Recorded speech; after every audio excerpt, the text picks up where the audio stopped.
দুই নাম্বার প্রকারের নামাজি হলো এমন নামাজি যারা নামাজ পড়ে, দৈনিক 5 ওয়াক্তই নামাজ পড়ে, কথা ঠিক, কিন্তু নামাজ পড়ে এই বানিয়াচুঙ্গের কোনো একটা মসজিদে, কিন্তু তার মন থাকে সিলেট শাহজালালের মাজারও।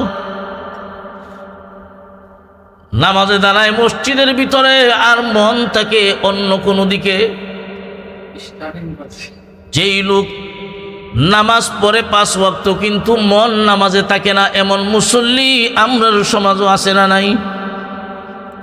দেখবেন অনেক সময় দেখবেন নামাজে দাঁড়াইছেন, মন আপনার অন্যদিকে, বাড়িঘরের দিকে, এইভাবে মন অন্যদিকে, আর এদিকে নামাজ শেষ করেছেন। ওই ব্যক্তি 5 ওয়াক্ত নামাজ পড়েও নিজেকে জাহান্নামের আগুন থেকে রক্ষা করতে পারবে না। ওই ব্যক্তির নামাজ তাকে গুনার কাছ থেকে ফিরাবে না। 5 ওয়াক্ত নামাজ পড়েও গুনার কাছ থেকে নিজেকে ফিরাইতে পারবে না।